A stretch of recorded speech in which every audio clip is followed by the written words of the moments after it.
వీరశైవ లింగాయత్ బంధుమిత్రులకు 893వ మహాత్మా శ్రీ బసవేశ్వర జయంతి శుభాకాంక్షలు తెలియజేస్తూ గత 10 సంవత్సరాల నుండి ఆ మహాత్మా బసవేశ్వరుని కృపాకటాక్షాలతో ఆత్మీయ సోదరులు అశోక్ ముస్తాఫర్ అన్న గారి ప్రోత్సాహంతో వివిధ తెలుగు దినపత్రికలకు మహాత్మా బసవేశ్వరుని గురించిన ఆర్టికల్స్ రాసి వారి ఎడిటోరియల్స్కి అందించడం జరిగింది. ప్రతి సంవత్సరం ఏదో ఒక పేపర్లో, కొన్నిసార్లు మ్యాక్సిమం అన్ని పత్రికల్లో కూడా ప్రచురించడం జరిగింది. అదేవిధంగా ఈరోజు నేటి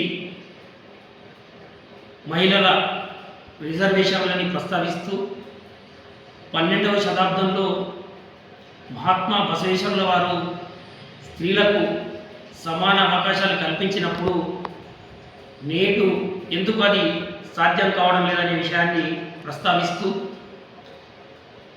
బసవన్న ఆచరించిన మహిళా సమానత్వం నేటి సమాజంలో అసంపూర్ణమనే ఆర్టికల్ని ఈ సంవత్సరం రాయడం జరిగింది. ఆర్టికల్ మీ ముందు ఉంచుతున్నాను. నేడు మహిళా రిజర్వేషన్లపై ప్రభుత్వాలు, రాజకీయ పార్టీలు చర్చలు జరుపుతున్న వేళ మహిళల హక్కులు, సమాన అవకాశాలపై శతాబ్దాల క్రితమే నడుం బిగించిన సాంఘిక విప్లవకారుడు మహాత్మా శ్రీ బసవేశ్వరులను బసవ జయంతి సందర్భంగా మనం స్మరించుకోవడం సముచితం. అనాదిగా వస్తున్న మూఢనమ్మకాలు, ఆచారాలను తీవ్రంగా ఖండించి వర్గ, వర్ణ, లింగ భేదాలు లేని సమాజాన్ని నిర్మించాలన్న లక్ష్యంతో 12వ శతాబ్దంలో నేటి పార్లమెంటుకు సమానమైన ఒక చర్చా వేదికను నిర్మించి దానికి అనుభవ మంటపం అని నామకరణం చేశారు మహాత్మా శ్రీ బసవేశ్వరుల వారు. 12వ శతాబ్దంలోనే 35 మంది మహిళా శిరోమణులకు అక్షరాభ్యాసం చేయించి వేద శాస్త్రాలు నేర్పించి వారికి తన అనుభవ మంటపంలో సముచిత స్థానం కల్పించిన మహాత్మా బసవేశ్వరుల సమానత్వ దృష్టి నేటి సమాజానికి ఆదర్శం. జాతి, కుల, మత, వర్గ, వర్ణ, లింగ భేదాలకు అతీతంగా అందరికీ సమాన అవకాశాలు కల్పించిన ఆనాటి ఆ వేదిక నిజమైన ప్రజాస్వామ్యానికి పునాది వేసింది. 12వ శతాబ్దంలో సాధ్యమైన ఆ మహిళా సమానత్వం నేటికి ఇంకా ఎందుకు అసంపూర్ణంగా మిగిలి ఉంది? నాడు మహాత్మా బసవేశ్వరుడు ప్రవేశపెట్టిన ఆ అనుభవ మంటపం నేటి మన పార్లమెంటు వ్యవస్థతో సమానమైంది. అందుకే ఆ మహాత్మా బసవేశ్వరుని అనుభవ మంటపాన్ని మొదటి పార్లమెంటుగా గుర్తించవచ్చు. లండన్ పార్లమెంటును ప్రపంచం మదర్ ఆఫ్ పార్లమెంటుగా ఎలా గుర్తిస్తుందో, సమానత్వంతో కూడిన ప్రజాస్వామ్య చర్చలకు 12వ శతాబ్దంలోనే పునాది వేసిన మహాత్మా బసవేశ్వరుని అనుభవ మంటపాన్ని ఒక విధంగా ఫాదర్ ఆఫ్ పార్లమెంటుగా నిలిచిందని చెప్పడం అతిశయోక్తి కాదు. ఇన్ని శతాబ్దాలు గడిచిన నేడు మనం మహిళలకు కనీసం 3వ వంతైన అవకాశాలు దక్కకపోవడం శోచనీయం. సమాజం శోషణకు గురై సామాజిక వ్యవస్థ బూజుపట్టి అస్పృశ్యత, జాతి, వర్గ, వర్ణ విభేదాలు, యజ్ఞ యాగాలు, హోమాలు, నరబలి, స్త్రీ శిశు హత్యలు, బాల్య వివాహాలు, సతీ సగమనం మొదలగు మూఢాచారాలు తాండవిస్తున్న తరుణంలో తన కాలపు సమాజం అసమానతని రూపుమాపి వారి జీవితాల్లో వెలుగులు నింపాలని కోరుకున్న అభ్యుదయవాది మహాత్మా బసవేశ్వరుడు. లింగాయత ధర్మ సృష్టికర్త, విశ్వగురు, మహామానవతవాది, సంఘ సంస్కర్త. 12వ శతాబ్దంలో కుల మత వర్గ వర్ణ వ్యవస్థకు వ్యతిరేకంగా ఉద్యమించిన సాంఘిక విప్లవకారుడు. స్త్రీ పురుష అసమానతను తొలగించడానికి కృషి చేసిన అభ్యుదయవాది. భారతదేశంలో మానవ కళ్యాణం కోసం ప్రతిభా సంపన్నమైన స్వతంత్ర సమాలోచన చేసిన మొదటి వ్యక్తి మహాత్మా బసవేశ్వరుడు. సమాజాన్ని పట్టి పీడించిన బూజు పట్టిన మూఢాచారాలకు, సాంప్రదాయాలకు వ్యతిరేకంగా తిరుగుబాటు బావుట ఎగరవేసిన మొట్టమొదటి సంఘ సేవకుడు మహాత్మా బసవేశ్వరుడు. బాల్య వివాహాలు, సతీసాగరం వంటి దురాచారాలను అరికట్టుటకు మహాత్ముడు ఆనాడే కృషి చేశారు. దళితులకు ఆలయ ప్రవేశం కల్పించాలని 12వ శతాబ్దంలోనే గలమెత్తిన అపూర్వ ప్రగతిశీలి. మొట్టమొదటి కులాంతర వివాహం చేసిన గొప్ప సంఘ సంస్కర్త మహాత్మా బసవేశ్వరుల వారు. బసవన్న జగమెరిగిన శ్రేష్ఠ దార్శనికుడు, ముక్త సమాజపు వైతాళికుడు. సామాజిక వ్యవస్థలో సమానత్వం ఉండాలని ఆయన ఆకాంక్షించారు. మనుషులు శాంతి సామరస్యాలతో సఖ్యతగా జీవించాలని బోధించారు. దేహమే దేవాలయమని, చేసే పని దైవమని ప్రబోధించారు. సమాజ అభివృద్ధికి అందరూ కష్టపడి పనిచేయాలని, నిరాడంబర జీవితం గడపాలని ఉపదేశించారు మహాత్మా శ్రీ బసవేశ్వర వారు. వ్యక్తుల జీవితాలను, సమాజ గమనాన్ని ప్రభావితం చేసే విధంగా బసవన్న తన సొంత ఒరవడితో కొత్త ధర్మాన్ని సృష్టించారు. అదే లింగాయత ధర్మం. అందరూ సమానం, జాతి ఆసక్తి కల వారందరూ దీక్షా సంస్కారం పొందవచ్చునని చెప్పున్నదే లింగాయత ధర్మం.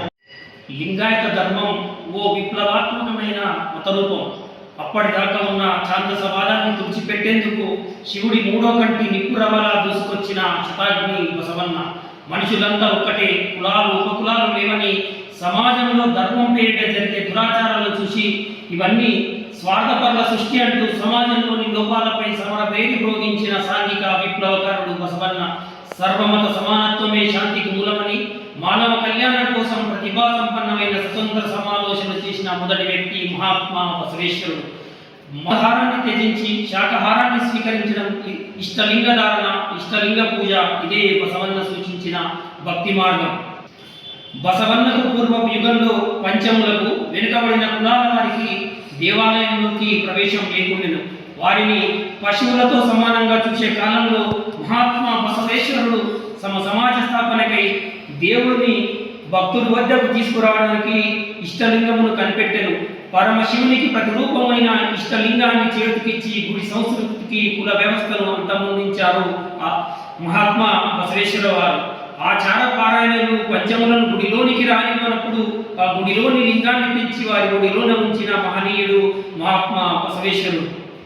క్రాంతి పురుషుడు. కీర్తి శకం 1134 ఆనందనామ సంవత్సర వైశాఖ మాస అక్షయ తృతీయ రోజున ఇప్పటి కర్ణాటక రాష్ట్రం బీజపూర్ జిల్లా బాగవేడి గ్రామంలో శైవ బ్రాహ్మణ కుటుంబంలో అగ్రహారపు పెద్దలు మాధామిక మాదిరాజు దంపతులకు జన్మించారు. చిన్నతనం నుండి మూఢాచారాలను, సాంప్రదాయాలను వ్యతిరేకించిన బసవన్న తన 8వ ఏట తండ్రి ఉపనయనం చేయడానికి సిద్ధపడగా తండ్రి మాటను తిరస్కరించి తన అక్క నాగంబిక వద్దకు చేరుకున్నాడు. అక్కడే గురుకులంలో వేద శాస్త్ర పురాణాలన్నీ అధ్యయనం చేసి దినదిన ప్రవర్తనమైన బసవన్న బుద్ధిశాలిగా వేద సాహిత్య, పురాణ, ఆగమ, సంగీత, గణిత తదితర విద్యలన్నింటిలో ప్రావీణ్యుడై పండితాపూర్ణ వ్యక్తిత్వాన్ని సంపాదించారు. ఈ సమయంలో దోషరహితమైన ధార్మిక వ్యవస్థ రూపకల్పనకు శ్రీకారం చుట్టాడు మహాత్మా శ్రీ బసవేశ్వర వారు.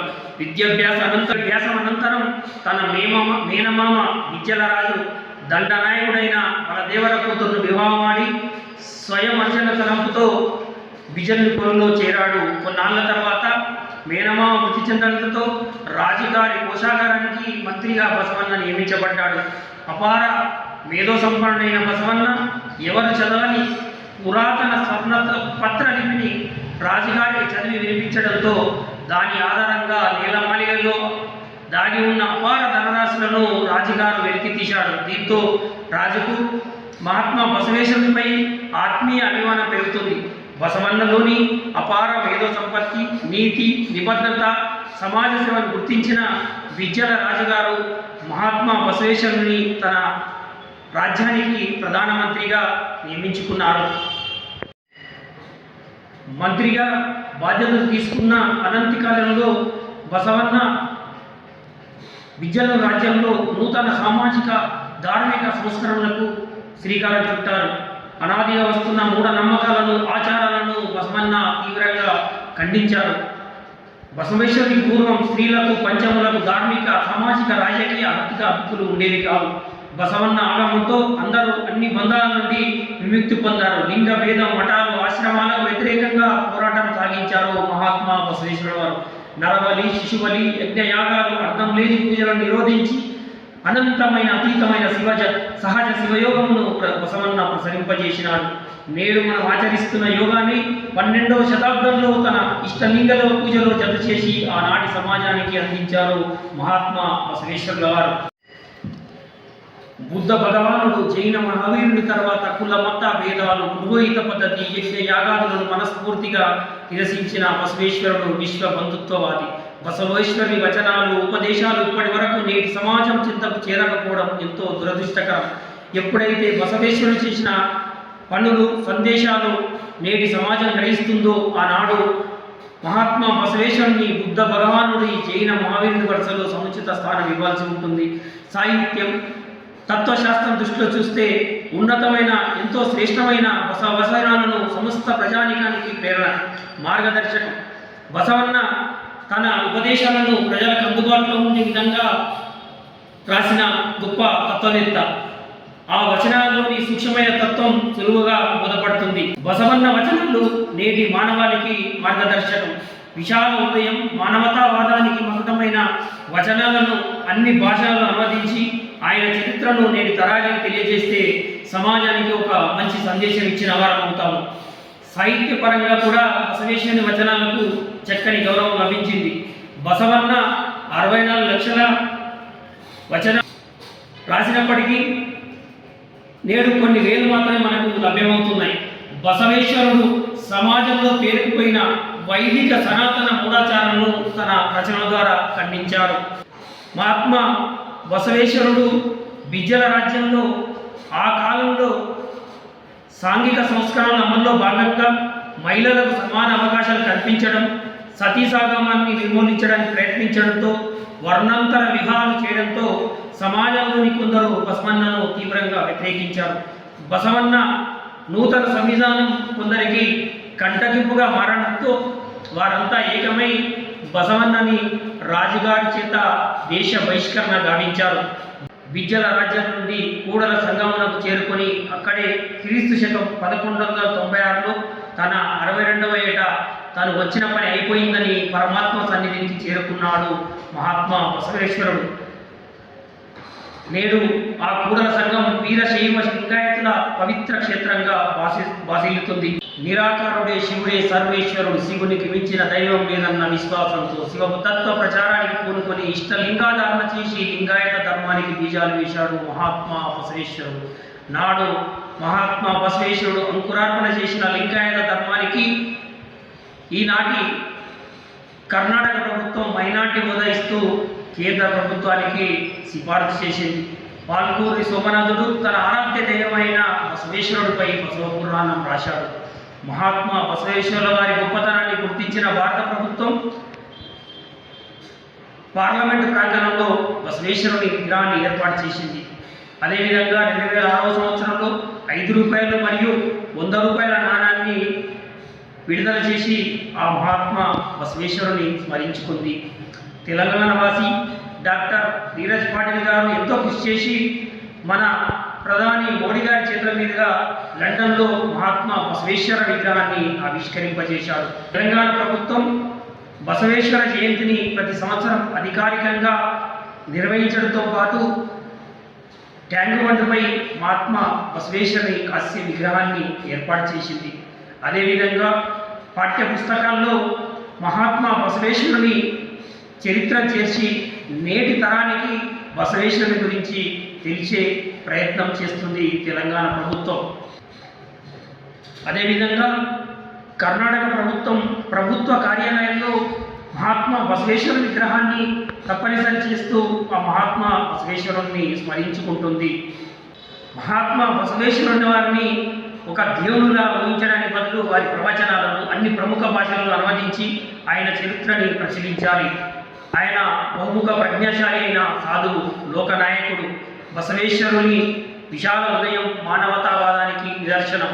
వర్గ వర్ణ లింగ భేదాలను తెంచి ఒక నూతన సమాజ నిర్మాణాన్ని కొనుక్కున్న మహాత్మా బసవేశ్వరులు నేటి సమాజ నిర్మాణంలో ఆయన దార్శనికత, నాయకత్వం ఇన్ని శతాబ్దాల తర్వాత కూడా నేటి తరానికి స్ఫూర్తినిస్తూనే ఉంది. నేడు మనం ఎట్టి సాంఘిక ధార్మిక సంస్కరణలు ఆశిస్తున్నాము. వాటిలో చాలా వరకు మహాత్మా బసవేశ్వరులు ఆనాడే అమల్లోకి తెచ్చారు. నాటి ప్రజల్లో విప్లవం తీసుకొచ్చిన బసవేశ్వరి సామాజిక సమానత్వ భావన, కుల మతాలకు అతీతంగా కుల రహిత సమాజం ఏర్పడేలేక దేశానికి స్ఫూర్తినిస్తూనే ఉంటుంది. సమాజంలో అసమానతలపై ఆయన చేసిన పెను గర్జనలు నేడు ఏదో ఒక రూపంలో ఘంటానాదాలని మోగుతూనే ఉంటాయి. చట్టాలు మారవచ్చు, కానీ సమాజం మారవకపోతే సమానత్వం రాదు.